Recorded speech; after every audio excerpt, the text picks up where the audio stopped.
Սիրելի քույրս եղբայրս, Կիրակին Տիրոջ օրը կոչիր զվարճություն եւ նրան նվիրած ժամանակը պատվական։ Սա ժամանակի կորուս չէ,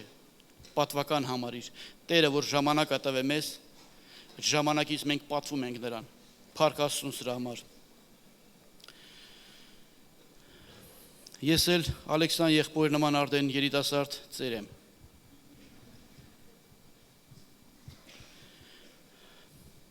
Զարմանալին նա էր, որ փառաբանությունը թե երգով, թե խոսքերով իմ պատգամի կեսը արդեն տվեց։ Հետաքրքիր նա է, որ նա իրենք չգիտեն ես ինչ եմ պատրաստել, ես չգիտեմ իրենք ինչ են պատրաստել։ Դրա համար քեզ պետք է ավելի ուշադիր լինես,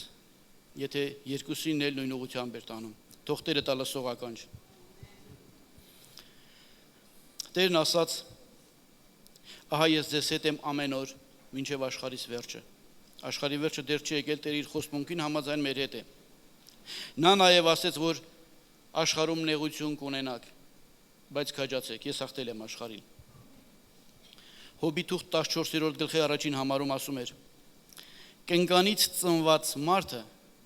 կարճ կյանք ունի եւ լիքն է ցավով։ Բոլորն էլ կենկանից են ծնվել։ Կենկանից ծնված մարդը կարճ կյանք ունի եւ լիքն է ցավով։ Շատ նեղություններ եւ դժվարություններ կան մեր կյանքում եւ շատ ժամանակ մենք այդ նեղության, դժվարության ճանապարհը, որ պետք է գնանք, մենք չենք ուզում գնանք։ Մենք ուզում ենք, որպեսզի Տերը այդտեղից մեզ հանի եւ դնի մի խաղաղ, ազատ, ուրախ վայրում։ Բայց մենք պետք է այդ ճանապարհը գնանք։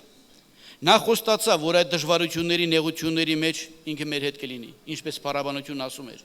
Նա մեր հետ կլինի, նա խոստացել է։ Մեր կյանքի դժվարին ճանապարհներին մեզնից պետք է բաներ դուրս գա, վատ բնավորություններ, սովորություններ։ Եվ այդ դժվարությունները շատ հաճախ նրա համար են, որպեսզի մենք ուղղակի արթուն լինենք, հոգևորապես արթուն մնանք։ Հովհաննես ավետարան 16-րդ գլխի 20-22 համարներում Հիսուսն ասում էր. ճշմարիտ, ճշմարիտ ասում եմ ձեզ, որ դուք լաց կլինեք եւ կողոպաք եւ աշխարհը կուրախանա։ Դուք կտրտմեք, բայց ձեր տրտմությունը ուրախություն կլինի։ Կինը երբ որ ծնում է, տրտմություն ունի, որ նրա ժամանակը հասել է։ Բայց երբ որ երեխան ծնեց, նեղությունը ել չի հիշում այն ուրախության համար, որ մի մարդ ծնվեց աշխարհի մեջ։ Հետագայի ուրախությունը մոռացնել է տալիս առաջին դժվարությունները։ Նահումի մարգարության մեջ 1:9 ասում էր. ինչ եք մտածում Տիրոջ դեմ,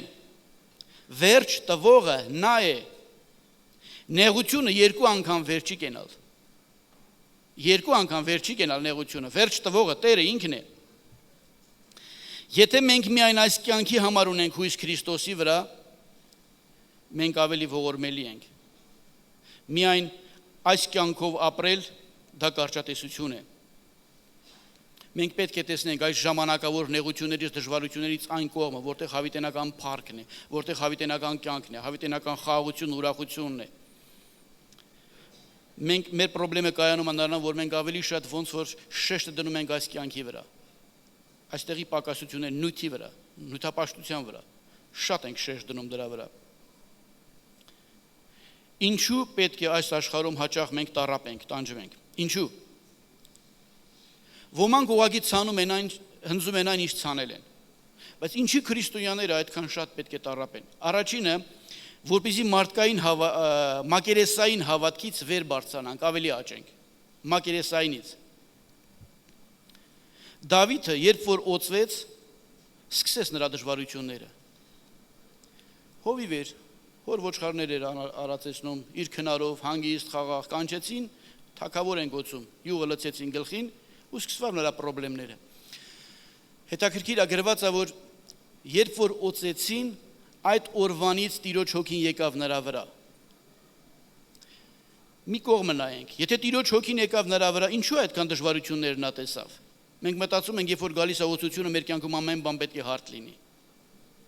Տիրոջ հոգին եկավ նրա վրա ու սկսեց դժվարությունները։ Երբ որ ասում է Տիրոջ հոգին եկավ Դավիթի վրա,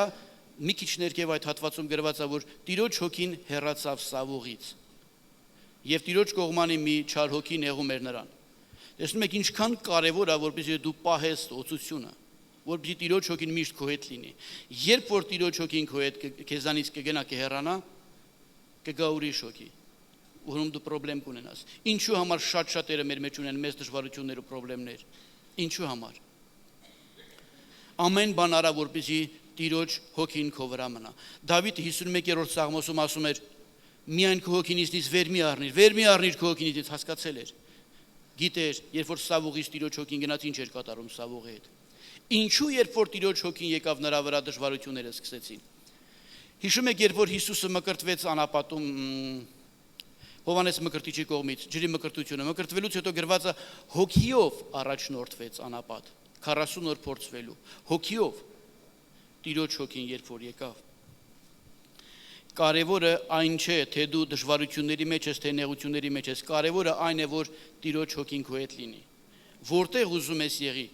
ավելի լավ է, որ դու լինես դժվարությունների մեջ, եթե Տիրոջ հոգին է քեզ առաջնում այդտեղ առաջնորդում, քան թե լինես հանգիստ վայրում առանց հոգու։ Ամեն։ Եվ դա ճշմարտություն է։ Եբրայեցիների թուղթը Հիսուսի համար ինչ էր ասում։ Թեև որդի էր, այն չարչարանքներից է հնազանդություն սովորեց։ Անկեղծ ասած խոսքի վրա մի քիչ կասկածում է, իսկ սկսեցի բնագրի մեջ նայել, տեսա նույն բանն է գրված։ Թեև որդի էր, չարչարանքներից հնազանդություն սովորեց։ Ինչու համար է մեր կյանքում շատ նեղություններ ու դժվարությունները։ Հոբի համար ասում էր, եւ Եհովան օրհնեց Հոբի վերջը նրա սկզբիցն ավելի։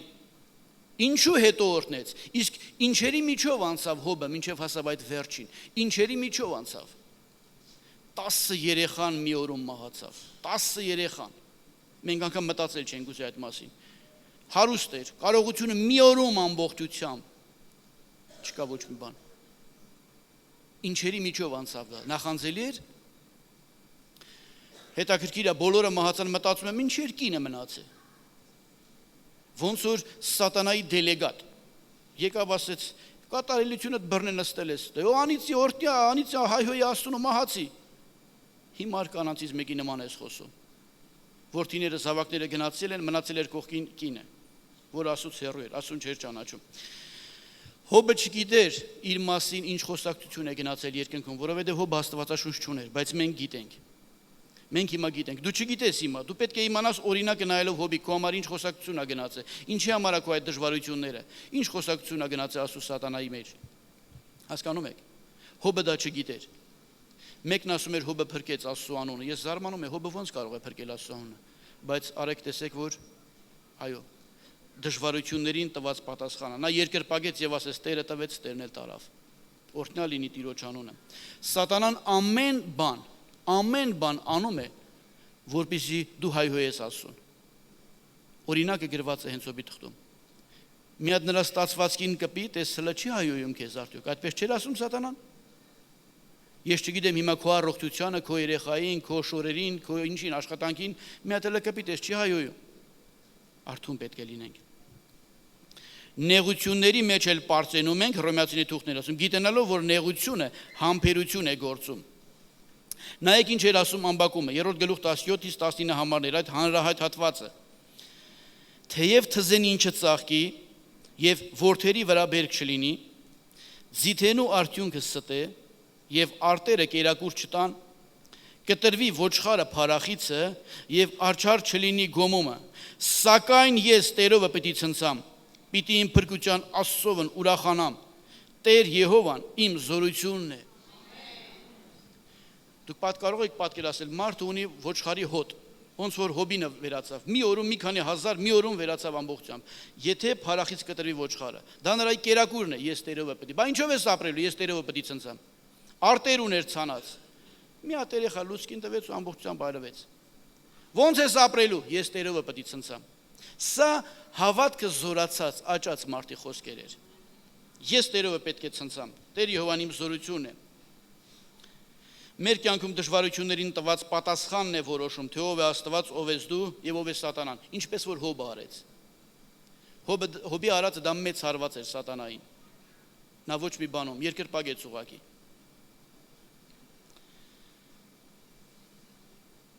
Շատ սուրբեր, եթե ուղակի ուրանային Հիսուսին, նրանք չէին նահատակվի։ Եթե ուղղակի ուրանային, նրանք չէին նահատակվի։ Դա հենց պատասխանն է։ Դժվարությունները մեր կյանքում դա քննություն է, որով մենք անցնում ենք։ Անպայման չէ, որ մենք հասկանանք, թե ինչու են դրանք լինում։ Մենք շատ հաճախ փորձում ենք հասկանալ դրանք։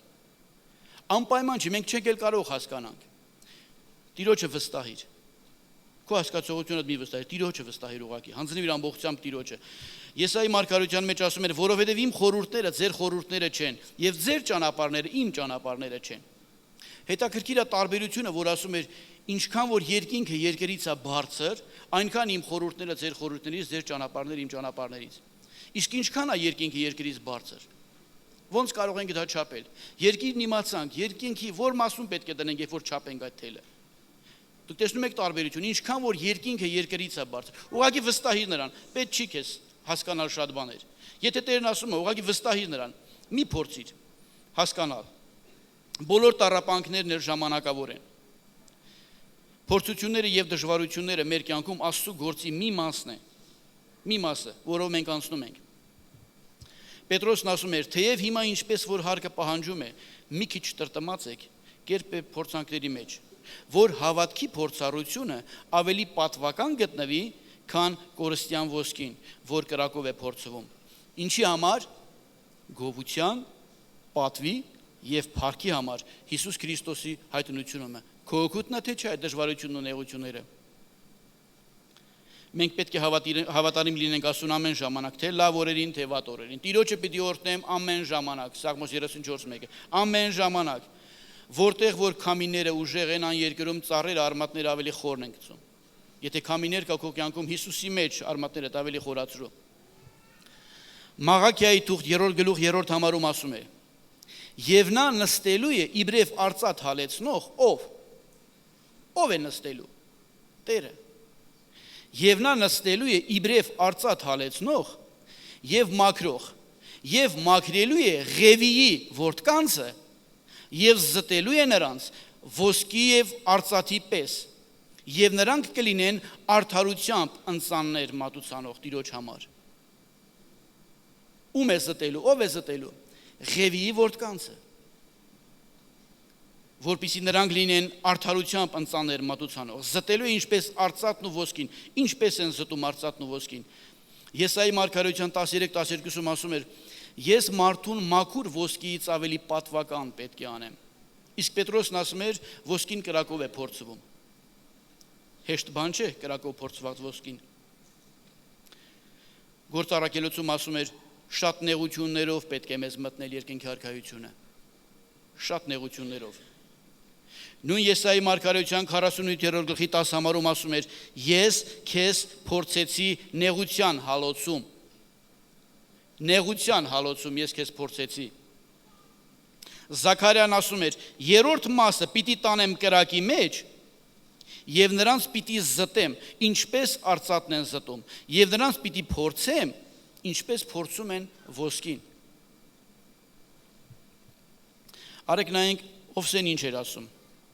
Այնքան հետաքրքիր է, ես ուշադրություն չէի դարձրել սրան, ինչ որ գտա հետո։ Օվսե 2:14-ում ասում էր. Սրա համար ահա ես նրան կհամոզեմ եւ նրան կտանեմ անապատը եւ կխոսեմ նրա սրտի հետ այնտեղ։ Անապատ, ինչու անապատում? Ինչու անապատում կխոսե նրա սրտի հետ։ Ես հիշում եմ տարիներ առաջ հենց այստեղից Վլադիկ եղբայրն էր խոսում անառակ որդու մասին, ասում էր, եթե անառակ որդուն միշտ պաղպաղակ ու տորթ հյուրասիրեին, իրան պետք էլ չէր մտածելու հորտուն վերադառնալու մասին։ Բայց երբ որ հասավ գործը խոզի կերի ու իրեն էլ չէին տալի, մտածելակերպը փոխվեց։ Երբ նեղությունների ու դժվարությունների մեջ ոչինչ չուներ, հորս տուն ամեն բան կա, ես ինչ եմ անում այստեղ։ Երբ որ ամեն բանի առատություն կա, քիչ մարդ է մտածում հոր մասին։ Բայց երբ որ կա պակաս, մտածելակերպը փոխվում է։ Ինչու համար է շատ ժամանակ մեր մեջ այդ դժվարություններն ու նեղությունները։ Ինչու համար ենք մենք շատ ժամանակ շատ բաներ կորցնում։ Ինչու համար շատ ժամանակ մեր սպասածները չեն լինում։ Մտածելակերպը պետք է փոխվի մեր։ Մտածել ես, թե դու թանկ ես Աստծո համար, ինչա ծրագրի Աստված կոմը, ինչ է ուզում Աստված։ Նայեք, երկրորդի 14-ում ասում էր. Սրա համար ահա ես նրան կհամոզեմ եւ նրան կտանեմ անապատը եւ կխոսեմ նրա սրտի հետ։ Իսկ նույն Ովսեի մարգարության 13-րդ գլխի 5 համարում ասում է. ես քեզ ճանաչեցի անապատումը։ Լսում եք, սկզբից տարավ անապատը եւ խոսեց նրա սրտի հետ եւ վերջում ասում ես քեզ ճանաչեցի անապատումը։ Անապատը մեր կյանքի մի մասն է։ Երբ ձեր կյանքում կգան փորձություններ եւ դժվարություններ, մի բարկացեք, ոչ Աստծո վրա, ոչ էլ ինչ որ մեկի վրա։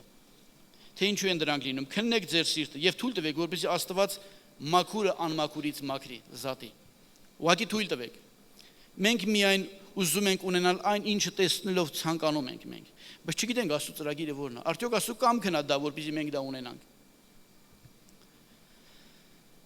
Առակաց թուղթ 25-րդ գլուխ 4-րդ համարը։ Հանիր կղկղանքը արծաթիցը եւ ոսկերչի համար անոթ դուրս կգա։ Իսկ մինչև դա ձեզնից որ մեկը կուզի գնա ոսկի մատանի առնի, իմանալով հանդերձ, որ այդ ոսկու կեսը ուրիշ երկաթ է։ Ոչ մեկը չեն կուզի նման բան առնենք։ Հանիր կղկղանքը արծաթիցը եւ ոսկերիչի համար անոթ դուրս կգա։ Ուշադրություն դարձեք, ոսկերիչը չի մտնում կրակի մեջ, ոսկին է մտնում։ Ստուգվում ենք մենք դժվարությունների եւ նեղությունների մեջ, ոչ թե կերախումի մեջ, ոչ թե ռեստորանում, ոչ թե հանգստի ժամանցի վայրերում։ Ստուգվում ենք մենք դժվարությունների մեջ։ Ինչու մենք նման արտահայտություն ենք, ասում ենք լավ է, որ մեր տղաները գնան բանակ, նեղություններ, դժվարություններ տեսնեն, որ մենք ասում ենք, չէ, նման արտահայտություն մամայի բալայությունից դուրս գան։ Գնան դժվարությունների սովորեն, որպեսզի կարողանան ինքնուրույն ապրեն։ Ես հիշում եմ 30 քանի տարի անց արդեն բանակում ենք ծառայում ենք, իմ համար անգամ ամոթ էր, եթե մի քիչ ճիշտ չասեմ, որովհետև կարող եք հասկացեմ շատ բաներ ասեմ, հայր ոնց որ թե եկել էր չկարողացավ ծառայել ու վենաները կտրեցին, որ չծառայի տուն ուղարկեն, ոնց որ թե եթե չեմ սխալվում իրան բուժեցին ու դատեցին։ Կոպիտ ասած մամայի բալայությունից։ Պետք է որ մարդը անցնի դժվարությունների, նեղությունների մեջ։ Մենք ուզում ենք մեր երեխաները, որպեսզի այնպես ապրեն, լավ է որ սկզբից լինի նեղություն, հետո լինի օրհնություն։ Լավ է դա, բայց շատ-շատերը այդպես չեն դաստիարակում մեր երեխաներին, ինչ որ ուզում են, նա էլ տալիս են։ Անապատը, դժվարությունները, նեղությունները մեր կյանքի մի մասն են եւ դրանք պետք է լինեն։ Ես մի անգամ ասեցի այստեղ, հիշում եք Սողոմոնը, որ իմաստություն էր խնդրի Աստծուց, մտածում եմ, ինչու համար այդ իմաստունվա մարդը վերջում կռատներ շինեց կնիկների համար։ Իմաստուն մարդ, 1000 կնիկ, ես չգիտեմ դրա իմաստությունը որն էր։ 1000 կինոներ։ Եվ այդ կանանց համար կռատներ շինեց։ Անկեղծ ես մտածում եմ, ես հասկացա, որ Սողոմոնը անապատ չունեցավ։ Դավիթն ինքը վկայում էր, իմ Սողոմոն որդին փափուկ է։ Փափուկ կյանքով էր ապրել։ Ինչքան հեշտ էր հանձնվել նրան, իսկ Դավիթը ոչ։ Դավիթ ամեն փոքր բանում Տեր, հոգի չառնես իզնից, Տեր, մի անգամ դեմ եմ մեղան չէ։ Սավուղին թագավոր ընտրեց, Սավուղն էլ չունեցավ անապատ, ինչ հեշտ էր, թագավոր, որը Աստված դրել էր, վազեց գնաց վհուկների մոտ, վհուկներ, որոնց ինքը կոտորել էր։ Շատ հեշտ, անապատ չուներ, դժվարությունները չուներ իր կյանքում։ Եթե կա քո կյանքում 40 օրվա, չգիտեմ 40 տարվա դժվարությունները, փորձությունները, կա նաև 41-րդ օրվա ուրախությունը, ասատագրումը, փառքը։ Հակոբոսն ասում էր 1:12-ում. Երանելի է այն մարդը, որ համբերում է փորձության, քանի որ եթե փորձվելով ընտիր գտնվի, կյանքի պսակը կառնի։ Ահա թե ինչու են մեր կյանքում, ինչի համար է Տերը տանում մեզ փորձություններով, դժվարություններով։ Փորձվելով ընտիր գտնվողը, ես Աստծո խոսքից եմ կարդում, կյանքի պսակը կառնի։ Ուզում եմ նայենք օրինակ Հովանես Մկրտիչի, որը եկավ այս կյանքում եւ ապրեց։ Ուզում եմ ուղղակի մի պահ նայենք, ինչպիսի հաճույքներով նա ապրեց այս աշխարհում։ Անկեղծ որ ասեմ, ես որ նայում եմ, ես նոր ուխտում չեմ տեսնում առաքյալներից մեկը, որ ուղղակի հարստության, չգիտեմ, մեծության մեջ, քեղության մեջ ապրեց։ Ինչպիսի դրան էլ հիմա կհասնենք, ինչպիսի կյանքով ապրեցին։ Նայենք սկզբից Հովանես Մկրտչին։ Ինչ հաճույքներ վայելեց նա այս աշխարհում։ Հագուստը ուխտի բրդից, կաշվե գոտի մեջքին, կերակույրը վայրի մեղր եւ մարախ։ Փորձել ես մորեխ ուտել։ Ես չգիտեմ դա ինչ տեսակ մորեխ էր։ Այն դեպքում, երբ որ ուրիշները չգիտեմ ինչ խորոված էին ուտում։ Նա անապատներում ներ մինչև այն օրը, որ երևցավ Իսրայելին։ Երևի սկսեց քայլել գնաց անապատ։ Նրա աշխարհ գալու նպատակը Հիսուսի համար ճանապարհ պատրաստելն էր, եւ նա դա արեց։ Նա մեծ կլինի, գինի եւ օղի չի խմիլ։ Հիսուսն ասում էր. «Ինչ տեսնելու գնացիք անապատը, փափուկ հանդերձներով մարդ»։ Աստված էր ուղարկել նրան։ Ինչպիսի կյանքով ապրեց։ Փափուկ հանդերձներով մարդ, փափուկ հանդերձներով ահա տներում են, շենքերում են, թագավորների պալատներում են, ասում էր Տերը։ Բանտում գլխատեցին երիտասարդ հասակում։ Արդյոք նախանձելի կյանքով ապրեց այս աշխարհում նա։ Եթե սովորելու բան ունենանք Հովհաննեսից, ինչ կսովորենք։ Ինչպես ապրեց այս աշխարհում մեր Տերը Հիսուսը, ինչ օրինակ թողեց։ Կյանքի մեծ մասը սարերում, անապատներում աղոթքով անցկացրեց։ Շատ ժամանակ ելնում էր սար աղոթելու եւ ամբողջ գիշեր անց էր կացնում սարում Երևի կյանքի մեծ մասը Ձիթենյանց լեռան վրա անցրեց։ Առավոտանց կանուխ դեր լույսը չբացված ելնում էր գնում անապատ աղոթքելու։ Ինձ նման եղեք, ասում էր, որ մեկն է դա անում։ Հասկանում եք։ Աղվեսները որ ջեր ունեն, երկնքի թռչունները բույներ, բայց մարդի որդին գլուխ տնելու տեղ չունի։ Տիեզերքի արարիչը, ստեղծիչը, տեսանելին անտեսանելին ստեղծողը, սա երկրագունդը աննշան մի բան ամբողջ տիեզերքում։ Մարդ դարձավ ու իրեն գլուխ դնելու տեղ, իր ստեղծածում գլուխ դնելու տեղ չուներ։ Եսայան ասում էր. «Իմ թիկունքը տվի հարվածողներին եւ իմ ծնոտները կրպողներին։ Իմ երեսը չծածկեցի նախատինքից եւ թուքիցը»։ Սա նա էր, ինչպիսի կյանքով ապրեց նա։ Եսայի 52:14 «Ինչպես որ շատերը ապշեցին քեզ վրա, այնպես խանգարված է նրա տեսքը մարդի տեսքիցը եւ կերպարանքը մարդի որդկանց կերպարանքիցը»։ Ոչ կերպարանք ուներ, ոչ էլ վայելչություն, եւ մենք նրան տեսանք։ Եվ մի տեսք չկար, որ նրան ախորժեինք։ Նա անարգված եւ մարդկանց երեսից ընկած, եւ մի այնպիսի հարվածների տեր եւ ցավերի տեղյակ եղավ, եւ մի այնպիսի, որից պետք էր երես ծածկել։ Անարգված էր եւ մենք նրան ոչինչ էինք համարում։ Սա խոսում է նրա մասին, ում մասին գրված է Սաղմոս 45:2-ում. «Դու մարդկանց որդիներից գեղեցկագույնն ես»։ Մարդկանց որդիներից գեղեցկագույնը տեսք ու վայելչություն չուներ, զզվելի էր, ախորժելու բան չկար։ Փիտել էին, թքել էին։ Նրան ծեծեցին, թքեցին վրան, անարգեցին ու խաչեցին։ Եբրայացիների թուղթն ասում էր 12:2. «Մտիկ տանք հավատքի զորագլխին եւ կատարողին, Հիսուսին, որ իր առաջ ընդրված ուրախությանը փոխանակ, գիտեր ինչ էր սպասում իրեն, խաչը հանձն առավ եւ ամոթը արհամարելով Աստծո աթոռի աջ կողմը նստեց»։ Առաջի Պետրոս 4:1-2 համարները։ Արդ Քրիստոսը, որ մարմնով մեզ համար չարչարվեցավ, մեզ համար։ Դուք էլ նույն մտքով զինվեցեք, որ մարմնով չարչարվողը մեղքից դադարեց, որ այլևս ոչ թե մարդկանց ցանկությունների պես, այլ Աստծո կամքի պես ապրենք մարմնում մնացած ժամանակը։ Մարմնի մեջ ես։ Դեռ մարմնի մեջ ես։ Ինչպես պետք է ապրենք։ Աստծո կամքի պես ապրենք մարմնում մնացած ժամանակը։ Ինչպիսի օրինակ թողեց նա ապրելու մեզ։ Փափուկ կյանքի ենք վազում։ Մենք կոչվում ենք առաքյալների եւ մարգարեների հիմքի վրա շինված եկեղեցի։ Ինչպիսի կյանքով ապրեցին առաքյալները։ Եկեք տեսնենք նրանց ապրած կյանքը։ Ուղղակի մի քանի հատված եմ ուզում կարդալ առաքյալների կյանքից։ Երկրորդ Կորինթացիս 6:4 Ամեն բանի մեջ մեր անձերը ընծայում ենք, ինչպես Աստծո պաշտոնյաներ, շատ համբերությունով, նեղություններում, վիշտերում, չարչարանքներում, ծեծերում,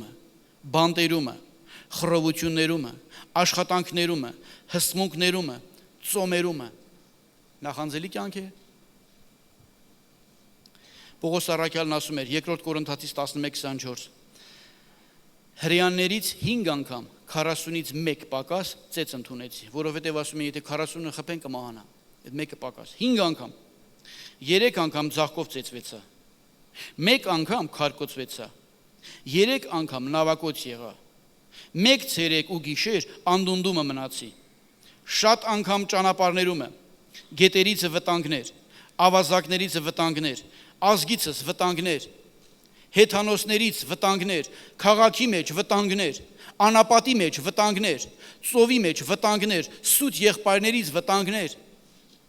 ջանքի մեջ եւ աշխատանքի մեջ, շատ անգամ արթնությունների մեջ, սովի եւ ծարավի մեջ, շատ անգամ ծոմի մեջ, ցրտի եւ մերկության մեջ, ահա ինչպիսի կյանքով ապրեցին նրանք, որ հավատում էին այն հույսի ունեին, որ երկնքում ինչ է սպասում նրանց, աչք չտեսած, ականջով չլսված, սրտի մեջ չընկած բաների։ Հիսուսը իր առջևը դրված ուրախությունը գիտեր, դրա համար խաչը հանձն առավ։ Նույնը մեզ է սպասում։ Առաջի Կորինթացիս 4:9 Որովհետև ինձ այսպես է երևում, թե Աստված մեզ առաքյալներից շատ հետին արավ, մահապարտների պես, որովհետև աշխարհին տեսարան եղանք, հրեշտակների էլ մարդկանց էլ։ Մինչև այս օրվա ժամը սովում ենք, ծարավում ենք, մերկ էլ գնում ենք, գլխներից զարկում ենք եւ աստանդական ման ենք գալիս եւ աշխատում ենք մեր ձեռքերով, գործելով, բամբասում են մեզ, իսկ մենք օրտում ենք, հալածում են, իսկ մենք համբերում ենք, հայհոյում են, իսկ մենք աղաչանք ենք անում, ինչպես ավերնունք եղանք աշխարհին, ամենի ջնջոց լինելով, մինչև հիմա։ Սա նախանձելի կյանք է, օրինակը կա, իսկ մենք ձգտում ենք փափուկ կյանքի։ Թող Տերը օրհնի, ունենանք այն ինչ փափագում ենք, բայց Տերը ուզում է դրանց միջոցով բաներ դուրս գա, որպեսզի մենք լինենք ընտիր անոտ։ Պետրոսին գլխավար խաչեցին, Պողոսին գլխատեցին, Հակոբոսին սրով սպանեցին, Հովանես Մկրտիչին գլխատեցին։ Ոմանց ձեթի, երրացած ձեթի մեջ էին լցում, ոմանց կաշիներն էին տիկանում։ Եբրայացիների 11-րդ գլուխ 36-ից 40-ը կարդամ։ Մյուսներին էլ նախատինքների եւ ծեծերի, կապանքների եւ բանտի փորձ առան, քարկոծվեցան, սղոցվեցան, փորձանքի մեջ ընկան, սրով սպանված մեռան, ոչխարի մորթերով եւ այծի կաշիներով ման եկան, կարոտություն քաշելով, նեղված, չարչարված, որ աշխարհը նրանց արժան չէր, լսում եք, աշխարհը արժան չէր։ Անապատներումը մոլորեցան եւ սարերումը եւ այրերումը եւ երկրի խորոչներումը։ Եվ սրանք ամենը հավատքով վկայությունը առան, բայց խոստմունքը չընդունեցին,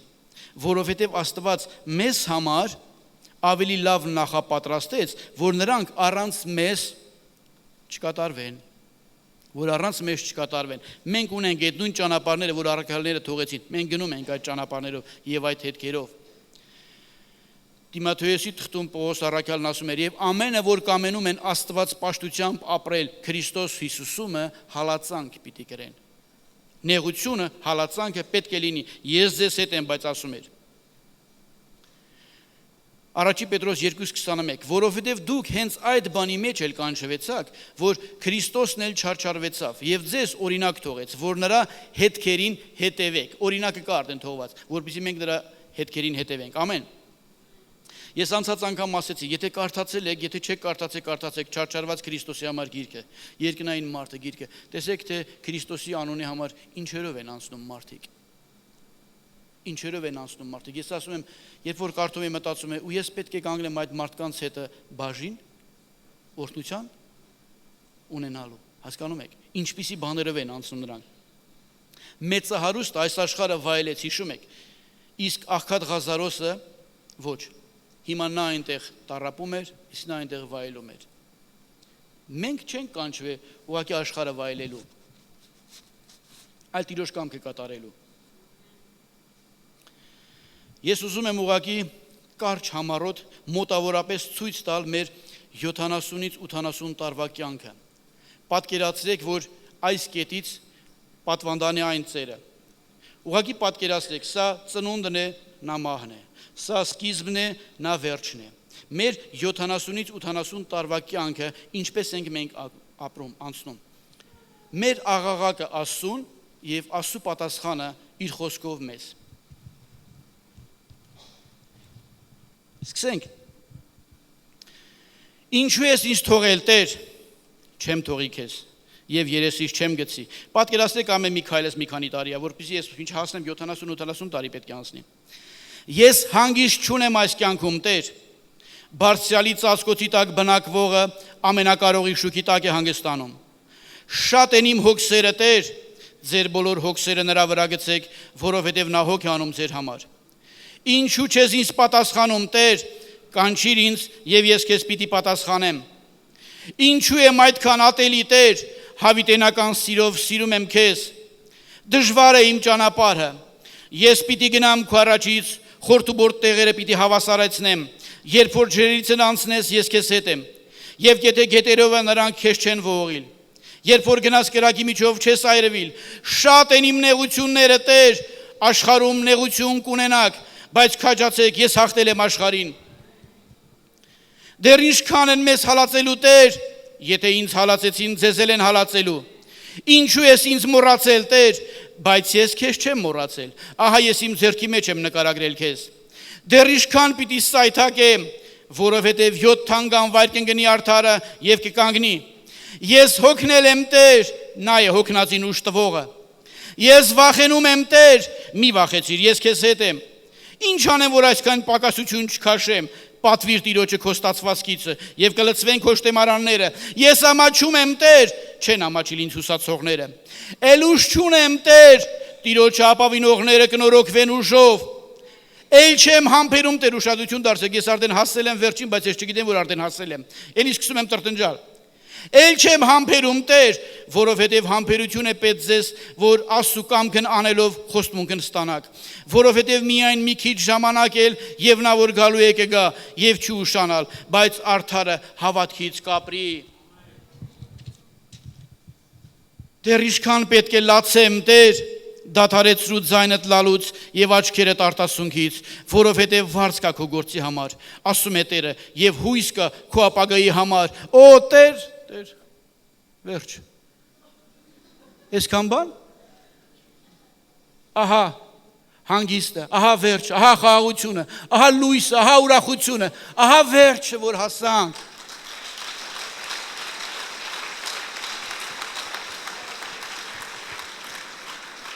Ընդամենը սա էր մեր ճանապարհը։ Կարող ենք համեմատել, ասել հավիտենականության մեջ 70-80 տարին, ոնց որ օվկիանոսում կա թիլմի։ Դա ինչ որ թե գին կա, օվկիանոսից մի կա թիլը, նշան կա, բայց հավիտենականության մեջ այս 70-80 տարին հեչ բան է։ Հասկանում եք։ Շատ հաճախ ես մտածում եմ այդպես եւ ասում եմ մեր ժողովրդին, դուք ձեզ արդեն պատկերացրեք հասած եւ այնտեղից նայեք այս 70-80 տարվա դժվարություններին ու նեղություններին։ Ինչ էր սրա եղածը, Տեր, որ մենք այդքան տրտնջում էինք, այդքան բողոքում էինք, Տեր ջան, ժամանակավոր էր, ինչի ենք, եթե հնարավոր լինի հիմա հետ գնամ ու ուղեմ կուղեմ, բայց հնարավոր չի, քանի դու այստեղ ես, դու կարող ես ուղղել։ Մեր տարիների օրերը 70 եւ 80 են։ Եվ եթե դրանք զորությունով 70 են, եթե զորությունով 80 էլ լինեն, դրանց աշխատանքը, փառքը, տանջանք է, տառապանք է, ցավ է։ Եվ դրանք շուտով են անցնում։ Շուտով են անցնում եւ մենք թրջում ենք։ Շուտով են անցնում եւ մենք թրջում ենք։ Որովհետեւ այնպես եմ դատում, որ այս ժամանակի 70-80 տարվա այս ժամանակի չարչարանքները հեչ բան են համեմատելու, բաղդատելու գալիք փառքին, որ մեզանում պետք է հայտնվի։ Սրանք հեչ բան են։ Հիմա այստեղ գտնվողներից ոմանք գտնվում են այս վայրում, ոմանք գտնվում են այստեղ, ոմանք այստեղ, իսկ ոմանք արդեն հասել են Շեմին։ Սա էլ է ժամանակավոր, սա էլ է ժամանակավոր, սա էլ է ժամանակավոր։ Նրանք որ նոր են սկսել, սա էլ է ժամանակավոր։ Անցել է ու անցնելու է։ Շատ ժամանակավոր են, որպեսզի հետո մենք չփոշմանենք։ Այն ինչը հիմա դու կրում ես, դա ժամանակավոր։ Ես խնդրում եմ փառաբանությունը թող բարձրանա այստեղ։ Նայեք ինչ էր ասում Հռոմեացիների թուղթ 12-րդ գլուխ 12 համարը։ Հույսով ուրախացեք, նեղության համբերեցեք, աղոթքում հարատևեցեք, ահա ես շուտով գալիս եմ։ Հույսով, հույս ունես այնտեղ հասնելու, հույս ունես, հույսով ուրախացեք, սա ժամանակավոր է, հույսով ուրախացեք, նեղություններին, այս կարճ նեղություններին դիմացեք, համբերեք, ժամանակավոր է սա, դիմացեք եւ աղոթքներում հարատևեցեք։ Երկրորդ Կորինթացիս 4:17, որովհետև մեր այժմյան թեթև, Սուրբ Գիրքն ասում է թեթև, այս նեղությունները 70-80 տարվա, այժմյան թեթև ասում Սուրբ Գիրքը, թեթև նեղությունը ամենագերազանց հավիտենական փառքի մեծություն է գործում մեզ համար։ Հալելույա։ Հայտնություն 21:4 Եվ կջնջի Աստված բոլոր արտասունքը նրանց աչքերից է։ Երբ որ կասնենք այնտեղ չկար դեն տարան։ Եվ կջնջի Աստված բոլոր արտասունքը նրանց աչքերից է։ Եվ մահը այլևս չի լինիլ։ Ոչ սուկ, ոչ աղաղակ, եւ ոչ ցավ այլևս չի լինիլ, որովհետեւ առաջինները անցան։ Ցավ չկա, լաց չկա, այն երկրում այլ չկա։ Ինչ որ կա ժամանակով այստեղ, ժամանակավոր։